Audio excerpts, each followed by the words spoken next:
sumagot po muli ang Presidente Duterte.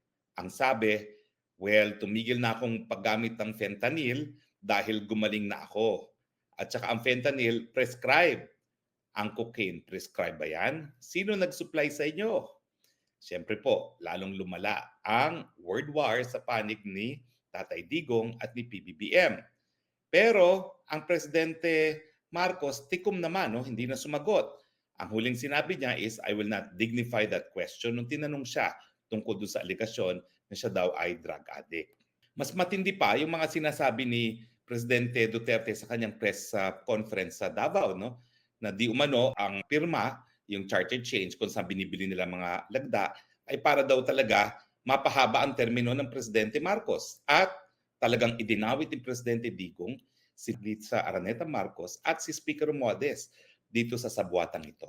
Talaga bang banatan na? Matirang matibay. Dalawang Duterte pinag-uusapan natin. Dating Presidente Rodrigo Roa Duterte at si Inday Sara Duterte. Alam naman natin na talagang hindi naman inendurso ni Presidente Duterte si PBBM. Nagsalita pa nga siya na may isang kandidato para sa presidente na di umano nga ay drug addict pero hindi niya pinangalanan.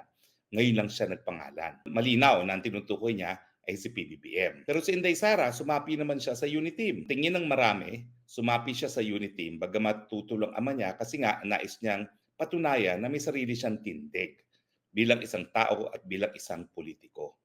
Tsaka syempre, nandyan na yung ayaw niya na tumakbo ng presidente at ayaw niyang kunin na vice-presidente yung gusto ni Presidente Duterte, si Bongo. Talagang ini-establish niya na meron siyang sariling paninindigan at hindi po pwedeng madiktahan.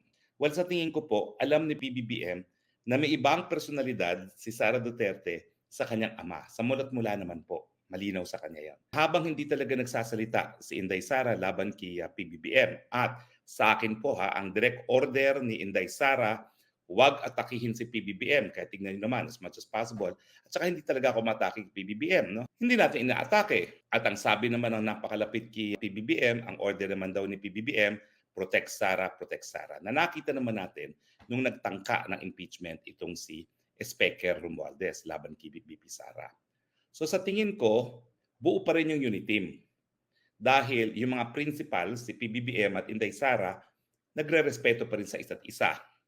Pero nag-aantay sila kung sinong mauuna na umatake sa isa para mabiyak na yan.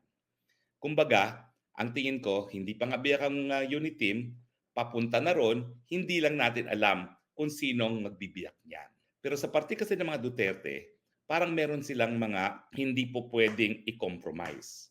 Unang-una, hindi dapat mapadala si dating Presidente Duterte at si Inday Sara sa Hague para ipakulong. Ang problema, si Speaker, sinusuway palagi ang kanyang presidente na para bagang siya talaga may control sa gobyerno. No? So kinakailangan merong in writing para merong patunay na talagang hindi dapat sumunod ang kahit sino sa ehekutibo sa order na makipagtulungan at dakipin ang dating presidente at vice-presidente. Kung ikaw si Presidente Duterte at si BP, hindi mo ba talagang expect na isusulat man lang yan? Kasi nga, yung presidential instance, suway ng suway. Hindi nga natin alam kung kontrolado nga ni Presidente BBM ang gobyerno. So tingin ko po, non-negotiable yan. Pangalawa, syempre, yung tuluyan ng pagpigil sa pirma. Kasi ang paninindigan talaga ni dating Presidente Duterte, itong pirma nito ay pamamaraan para magpasasa sa mas malawak pang termino ang PBBM.